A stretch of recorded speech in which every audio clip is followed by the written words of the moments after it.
Hi guys, this is Karthik from Caapid Simplified.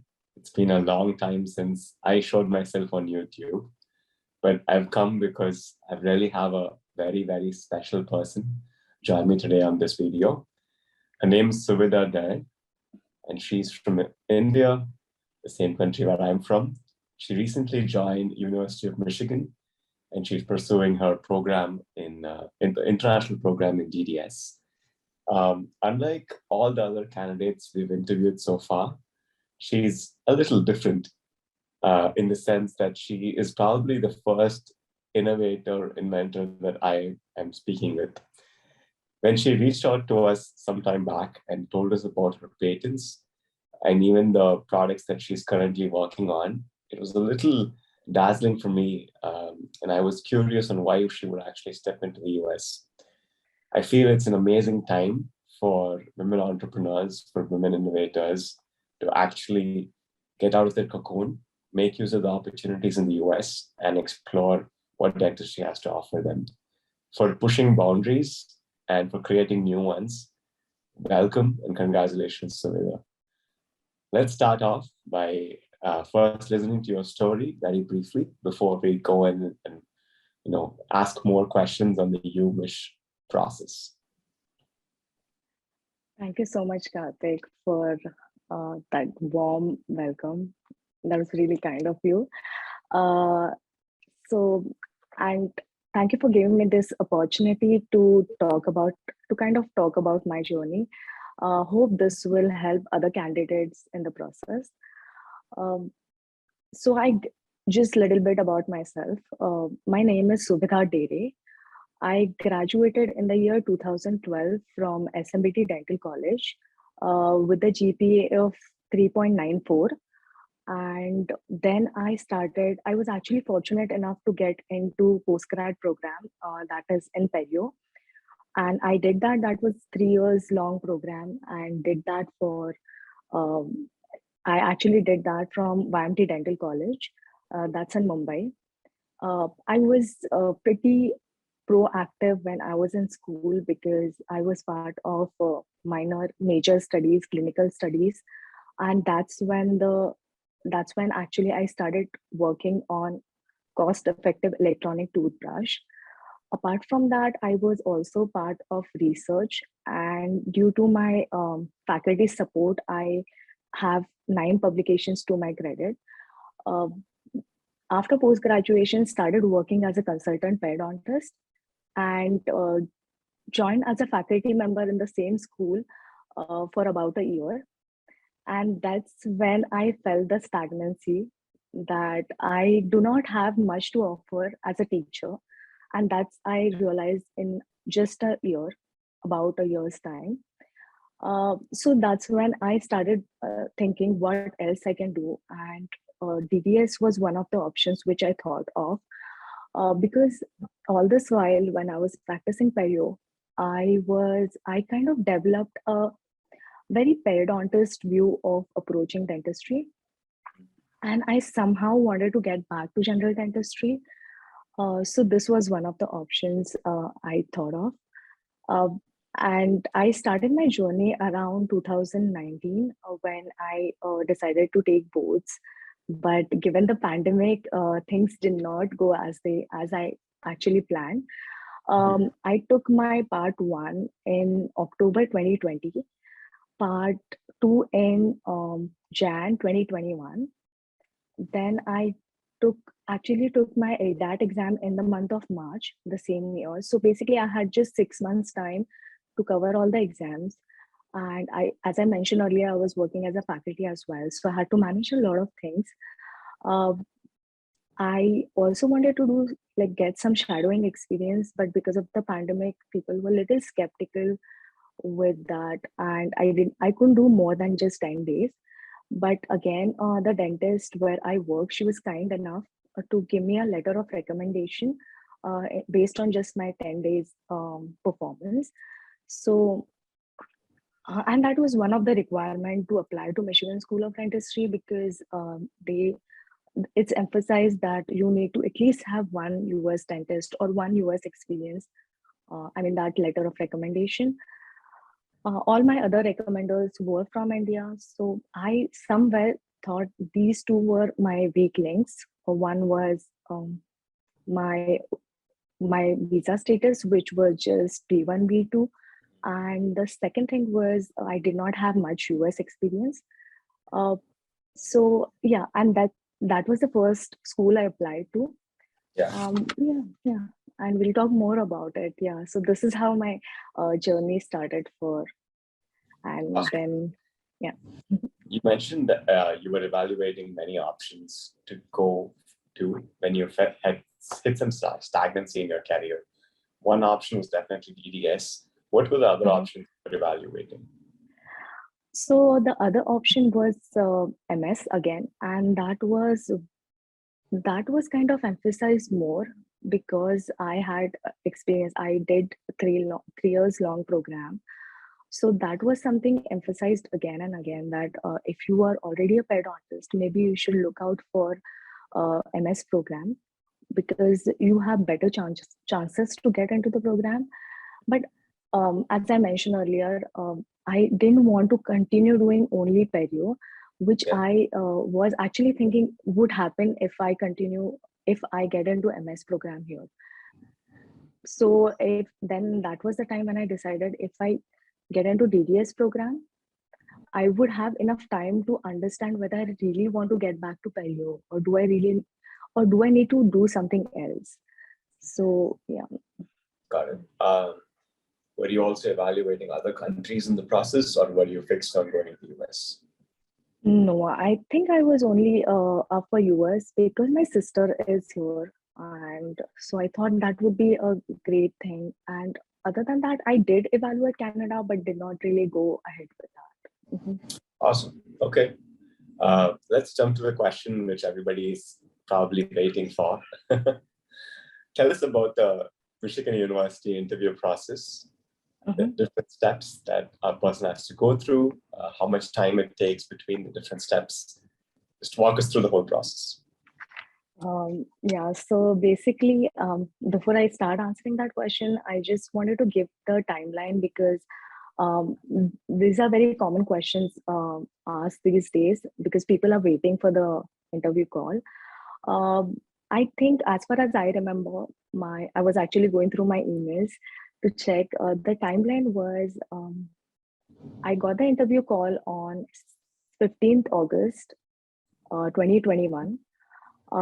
We were given only one date. They just sent out the interview calls only in one round. Then the second one was, the interview was actually scheduled on 8th of September, and the results were out. And the interview was only for 2 days.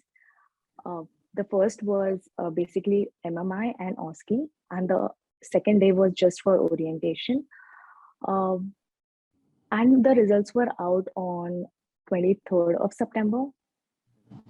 So yeah, I'll just quickly adjust this. Yeah. So between 23rd of September, keep going. So just 1.5 months and that's it. Can you say that again, Karthik? Was it just 1.5 months from the time you got interview invite to the time you got your results? I know. Yeah, the results were out pretty soon. Okay. So yeah, that was a good thing. And again, to start talking about the interview process, so we had, as I mentioned, the interview was only for 2 days. The first was, and there were 2 parts to it on the first day. First was MMI, which is multiple mini interview. And the second part of it was OSCE. I would talk more about MMI because, or maybe I'll start with that because that is something even I didn't know how one should prepare for. So MMI is basically multiple mini interviews where in the UMich interview, we were given 6 scenarios. And for that, it was on Kira. Again, it was virtual. The interview was, the prompt was pretty long than what all of us were expecting. We were given 1 minute, 30 seconds to read the prompt, 45 minutes to actually collect our thoughts and prepare our answer. And then to deliver our thoughts, we were given 4 minutes. And we had, if I'm actually not sure, but we were, I think, given 5 or 6 prompts, not more than that. It was just for 30 minutes. And that was about MMI. How I prepared for it is by just watching BMO YouTube interviews, that is BEMO. Other than that, there are different books available, but personally, I did not refer them. And nothing crazy. They just want you to see certain qualities in you, whether you can think on your feet, because there's a time crunch. You have to, and there are different. Just because I mentioned that the prompts were really long, is because there were different aspects to that prompt, and there were like too many. Like we had to actually consider a lot of points before we answer, just to show that we are a balanced person, and we can include a lot of points in that. So that was one thing. Apart from that, yeah, it's just analytical thinking and nothing crazy. I mean, it's just how we answer any other ethical scenario. But the only thing was the prompts were long. Coming to the next part, which is OSCE.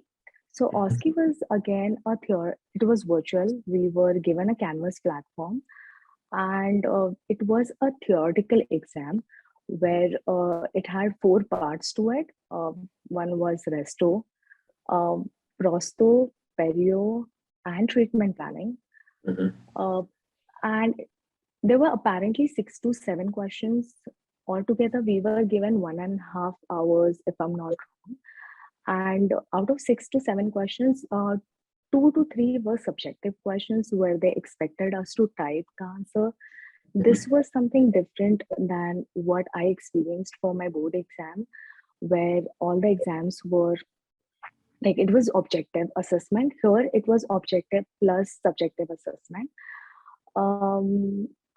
And for this, I had referred to same board decks, dental decks, everyone is aware of, and even first aid somewhere. So I think as far as preparation is concerned, is the same resources you can fall back on.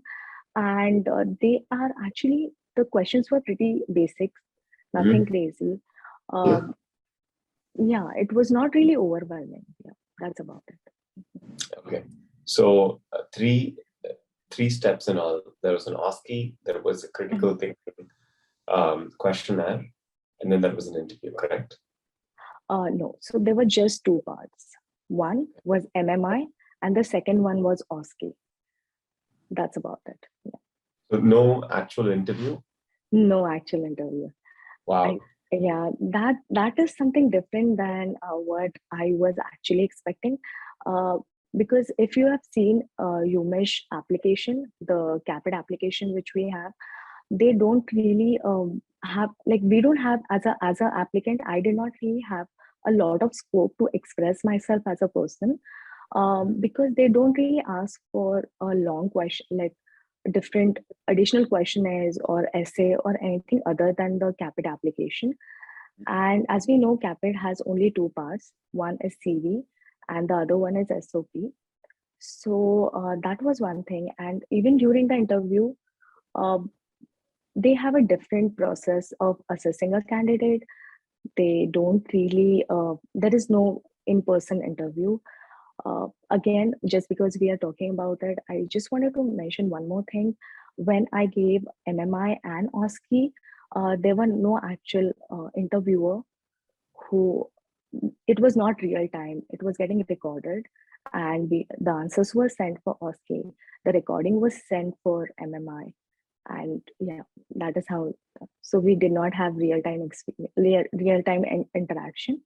The only interaction we had was on the next day, that is 9th September, where it was just orientation. So they did let us know about the fees, then how what courses and how basically everything about the course. Yeah. Got it. Okay. Do you remember any of the questions that you might have received in either of these rounds, either in MMI or in the OSCE? Questions as in related to this, or Yeah, no, what you were asked in the OSCE or in the MMI. actually, I'm not sure if I can talk more about it because we Okay. do sign. But as far as MMIs are concerned, I would say people are, just because many of the candidates are in the process and I'm sure they are preparing for the ethical scenarios. So we have a very basic scenario, like if you find your friend cheating, and what would you do? If this is, that's very straightforward. But here, when it comes to this long prompt, uh, there were like, it was compilation of two three scenarios together, and we were just expected to answer in a way that we sound a balanced person, where we are including all the aspects and making sure that we take a right decision in that. So again, I'm going to use the overused statement, like the most cliche, that there is no right or wrong answer to ethical scenarios. We know this, but it's just that they are looking for some qualities, how you deliver your answer. If you can present if there is clarity in your thoughts, that is very important, because it it is most likely that under that pressure, under that stress, one person can tend to bog down a little bit. So yeah, they're just looking for a couple of qualities. Again, there's no foolproof answer to this. Okay. Just structured thinking, clarity in thinking, a linear answer. So like that would matter. Something that definitely we should keep in mind is, especially when it comes to MMI, is picking up an opinion. So in an ethical scenario, what happens is many times we have students who speak on both sides, speak in favor of the ethical scenario and against, like rather than taking a stance. It is very important that we choose a stance saying, I will do this, or I will do that. And then substantiate that with your reasoning. It's about how clear you are in taking your opinion and how clear you are in delivering defense that makes an ethical scenario answer sound right. That's amazing. What about OSCE? Yeah. So just because before I go to OSCE, just wanted to elaborate more on this. Yes, Karthik, that is one of the very good approach where we are taking a stand, and that's a good approach. But I kind of came up with something which I don't know if that worked for me or not. So what I used to do, if this is the scenario, if this is another scenario, and I never used to choose like one out of them, I used to come up with a different, maybe option which will work for both of these cases. So that is sometimes possible when you have extreme situations. So maybe you can find a middle ground. So, and not all, again, there is no foolproof formula for all the ethical scenarios, but yeah, you can just make some strategies in your head. As Karthik mentioned, the first one, second one, the way I mentioned, or maybe they can come up with their own strategies. Yeah. So that is, I did. I just wanted to fill in that. Coming back to OSCE, what exactly, Karthik, you want me to, like, which part you want me to talk about? How do you prepare for it? How do you succeed in the OSCE? OSCE, again, I feel the questions were very basic. Let me start with nothing crazy. What I had experienced in board exam, it was the same thing. What I made sure is for the particular, we have 4 parts. I made sure that I review it from dental desk, and that is more than what sufficient to prepare for OSCE. One important thing I would, just because I'm a periodontist, I did not really had difficulty with the new classification they have, but they are kind of asking a lot of questions on that. So if you're not aware with the new classification, because it's in detail, So that is one thing I would highly encourage everyone to do. But other questions were pretty good. Yeah. So that was actually good advice to go through the new details. Yeah. All right, I'm just going to switch gears very quickly and ask you a different set of questions. Uh-huh. If since I introduced you as an inventor, can you talk about your invention if you're allowed to? Yeah, within my limits, I can. This started long back, like almost I would say 2015, where I started working on it. It is okay. Let me start with what exactly it is. So it is basically I'm trying to create a cost-effective electronic toothbrush, uh, because right now what we have in the market, those are really those are really expensive for people in rural sectors or who are underprivileged, who cannot really afford it. And this actually, the thought came in because I was a volunteer dentist in non-profit organization, and when we were conducting one camp, that's when I realized that uh, no matter how much fund we raise, there will always, if because it is so expensive that it's not humanly possible for us to make sure that those who are in need would get them. So we That's when I started, rather than raising fund and investing my energy and every volunteer's energy into doing that, I should come up as a dentist. I should come up with something which is cost effective. So that's when my journey started. In order to make it cost effective, I am making sure that there is it just uh, it just efficiently removes plaque and local debris. Um, it does not have that fancy flashlight, the LED light, and everything. Because once I step into that, it is no more cost effective. I have come up with 50 plus prototypes since then, but I'm still working on it. I am still trying to improve. I had kind of taken a break in between, but now that I am at UMich, and here UMich is known for research. I mean, so I feel I'm really fortunate enough to be here. I have already approached a couple of faculties regarding this, and I'm really excited to take it ahead from here. Awesome, that's great. Did this have an impact on your chances to get into school? The fact that you had something going on which is very unique. Mhm. Um, I think I just got to mention this in two lines in my SOP, and I think I just mentioned it in my CV. So I'm not sure. And again, the interview process wasn't something where I could express much about this. Like, so there was no, I did not have that liberty. But frankly speaking, now that I'm in the school, I'm not sure what exactly must have worked for me. Uh, it could be one of the reasons, yeah, because it's so it is very difficult to answer. I can see whenever I see my class, no two profiles are similar. I mean, people have somehow, some of us have given ADAT, some have not, and some are really experienced, some are fresh grad. So yeah, there is diversity. So I don't know what really worked for me. Yeah. And initially, I used to always think, what is this holistic approach? What are they exactly talking about? When I was an applicant, and I did not understand back then. And I've seen myself using that word a couple of times when some of the applicants approached me.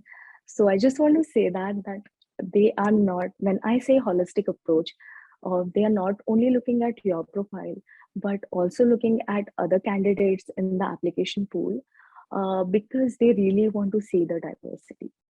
So if you don't make it in the, like, if you get rejection or get waitlisted, don't take it too hard. I mean, uh, there's no, I mean, I have seen applicants where they are not being accepted to one school, but they are accepted to other five schools. So it's just what school is looking for in that year in that application pool. So it's not completely on you. Awesome. I'm taking away many takeaways from what you said. First is the fact that since nobody was the same, everybody was diverse in their profile. You don't have to get a certain GPA. You don't have to get a certain ADAT score. You don't have to fall within a few standard numbers to make it to school. Very often on Facebook forums, we see people saying, "This is my GPA and score. Will I get into school?" And that's absolutely not true, because very, very clearly you explained that. Second thing is the fact that they expect somebody with diversity in their experience means that your unique profile is what's more important than what's common between you and the other classmates. Exactly. So kind of answered your own question about, but you're not sure if the invention helped, but it definitely made you stand unique. And Could be, yeah. that would have mattered. The last one that you mentioned was holistic, being holistic in your profile. And what that means is kind of being like an all-rounder, touching on different aspects rather than being siloed into one and showing that you're a superstar. So it's okay to be a jack of all than a master of one. Exactly. Yeah, I agree with you.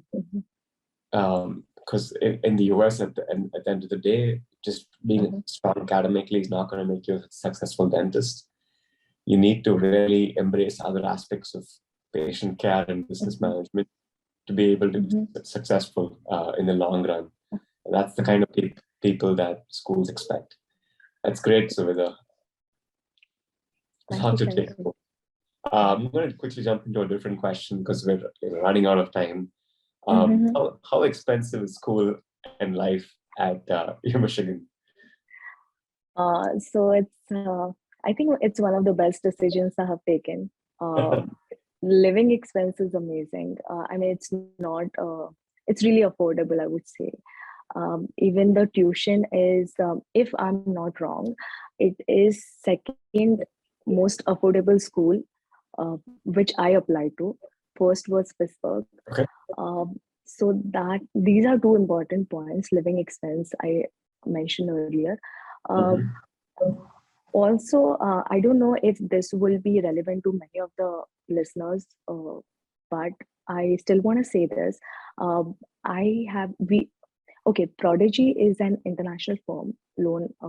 They give education loan and they do not really require a co-signer. And UMich is one of the schools they consider. So I had to not really take education loan from my home country, where you have to, as in India, where I had to actually find a co-signer and do a lot of things. It was pretty smooth here. So that is one of the things it really helped me. And the second thing is UMich also has this payment plan where you can, if you have X amount of tuition, you can divide it by 6 or whatever the terms they have, and you can pay it in increments, and it is done at no additional cost. It is absolutely interest free. So these two things really I felt were kind of helpful in planning my finances. So yeah. Got it. Okay. Is the rent less than $1,000? Yes. Okay. That's Again, but yeah, I know, right?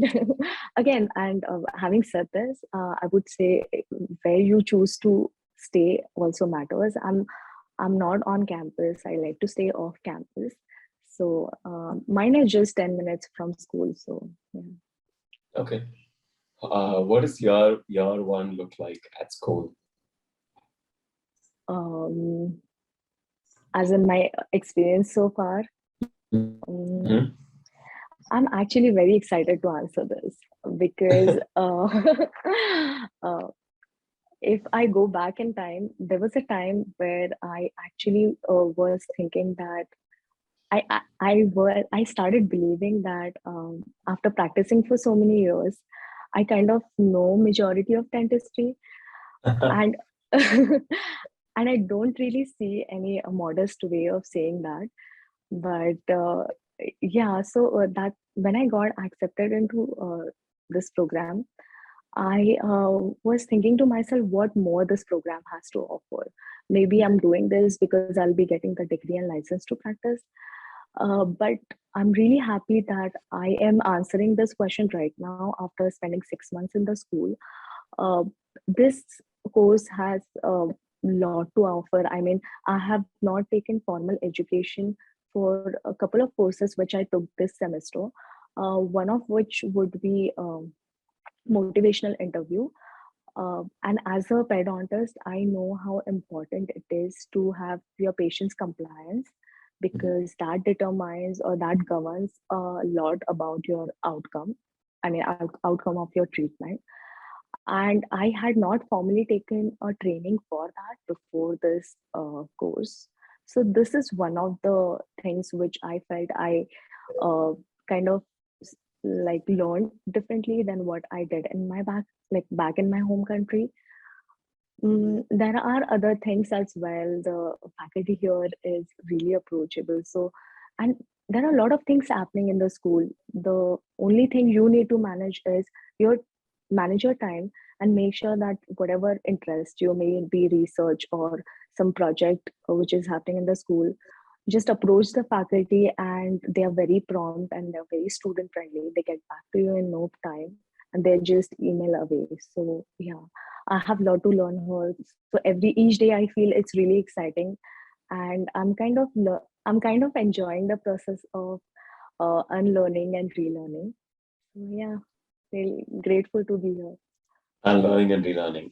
There's actually an Uh-huh, acronym called NERD, NERD, uh-huh, about people who come to US schools. N stands uh-huh, for nurture, uh-huh, E stands for embrace new uh-huh, things.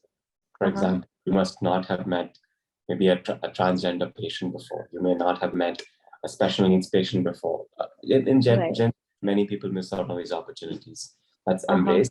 Nurture is to develop skills in things that you uh-huh, might have learned sometime uh-huh. back in Indian dental school, but not really improvised upon. For example, Right.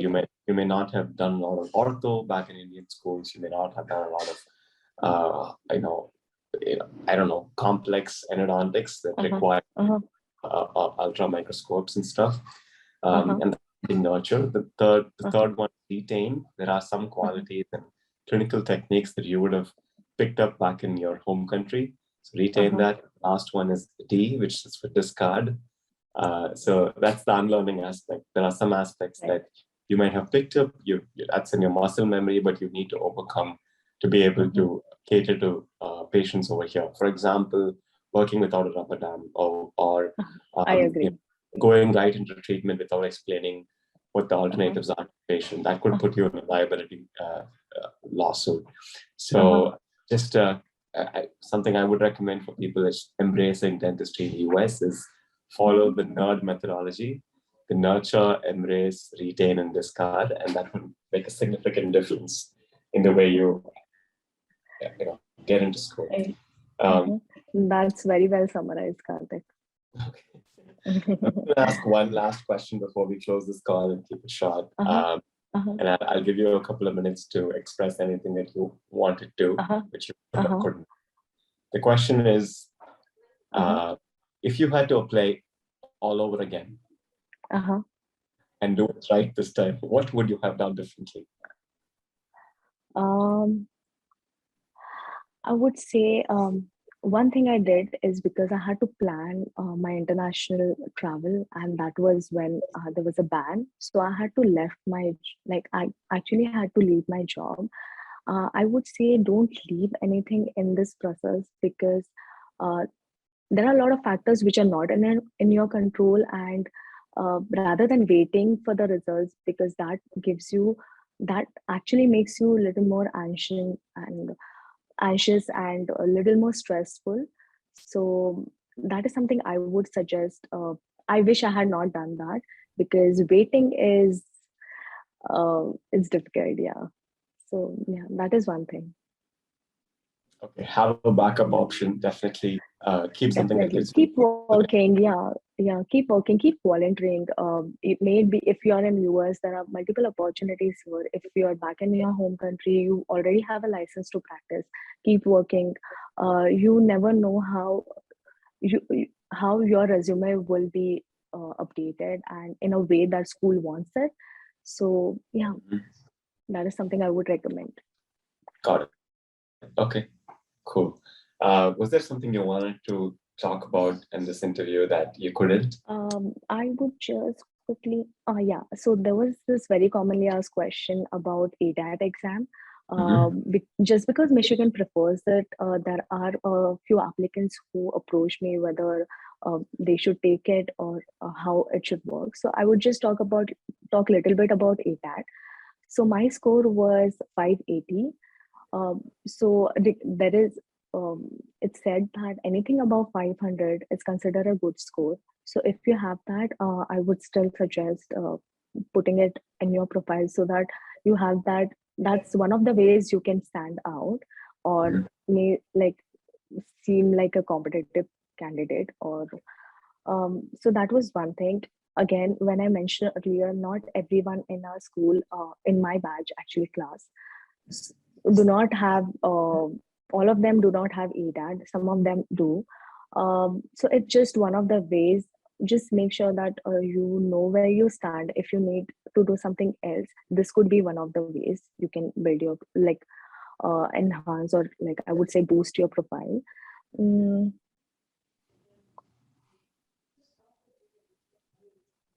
there's just one thing I wanted to mention is I I'm not a person who would talk or contact a lot of people, but I actually saw myself doing that in this process because there are a lot more things which you don't know and which will happen only when you talk to people. And when I say this, it is not only to people who have made through this journey, also to those who are still trying and maybe they have tried a couple of more cycles before you. That actually gives you the insight of what other person thinks that could be like could you can just try and do things differently based on someone else's experience. um, and I personally feel that those who do not make it like through that process, they ponder over it more than the person who has already been through this process and done that, because they are just busy celebrating and the other person who has not made it, they think a lot about that. So that experience can be used wisely. um, and don't I mean uh, this is something I personally felt.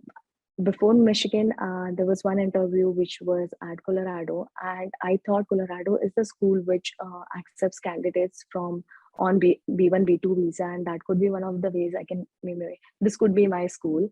And I kind of made the entire process very do and die for me. And I remember I was like really overwhelmed at one point. But yeah, but at the same time, when I got Michigan's interview, I thought this is way out of my league. Maybe they would just consider students who are on valid visa and who are in states rather than a person who is outside states. So I just wanted to give my best. So I was pretty confident even during MMI. I made sure that I kind of covered a lot of factors, and that was only possible because I was not under a lot of stress or pressure. So that is one of the ways you can make yourself stand out, but not showing them that you are stressed. Stress is a very natural process because we have invested a lot of energy, um, financially. I mean, every mentally, people are doing a lot more than in this process to get through. So I would feel that is one of the way of uh, letting the interviewer know that how well you can manage stress. That is one thing. Um, and last thing I want to, I'm sure everyone is doing that, but plan things ahead. Uh, if you have, there are a lot of steps involved here. So just try and once you have everything on paper, just try and take baby steps. that will keep you sane in this process, because that is very important. Um, for example, how I planned it is March was for ADAT. That's the time when ADAT exam starts. It can be taken from March to August. So if I had not planned my 6 month stay in United States that way, I wouldn't have I wouldn't have got the opportunity to take that exam, which I somewhere felt could have worked for me to get into the school.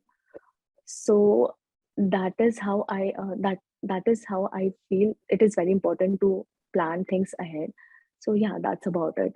And I don't know if I mean, this is something I would urge everyone to do. There will be a point, and which I hope everyone should experience that even after once you make it to the school, you would have couple of more interviews lined up. And once you know that this is your school and you are not going to interview at any other schools, just make sure that, I mean, be that responsible person to let the other schools know that you will not be attending that spot, so that that opportunity is given to the next potential candidate. Yeah, because I know people are actually waiting for that just one interview call so that they can prove themselves, give all they have, and they're still waiting. And there are some candidates who are, I mean, everyone, I mean, we have to be considerate towards our colleagues as well. So that is one thing I would just urge everyone to do it. Yeah, it's just a nice thing. Just respect the process. Wonderful. I asked for one thing and you shared so many important nuggets that we could have missed. Being overwhelmed, going into one opportunity, thinking that's the end of it all, being considerate and courteous in the process instead of being just competitive. So many good things, Suvidha. I've met several people who are aggressive, but feel like you also show that, you know, there's a human within the dentist. So, really glad I met you, and I'm really happy that Caapid Simplified was a little part of your Oh, life. yes. Yes. So thank you so much for joining us this morning. Thank you for giving me this opportunity. And I want to summarize this just because we are at the end of the session. Just because you just mentioned how I took help from Caapid Simplified. That just know where you stand. I'm a kind of person who would not give myself a lot of credit for writing. So I did take help for my SOP. So if you think you are lagging somewhere and need help, so make sure that you reach out. Not only uh, reach out to them. I mean, that's the best thing I can say here. Uh, Again, it's not that people who have gone taken help for SOP or LOR, they have made through this process. It's completely your call. I mean, what you want to do here based on your entire application. Where if you think there is a weak link, I know everyone wants to like put the best foot forward, so this could be one of the things. Yeah. Awesome. Thank you so much for stating that, and let's speak again very soon. Thank you. Yeah, sure. Thank you, Karthik.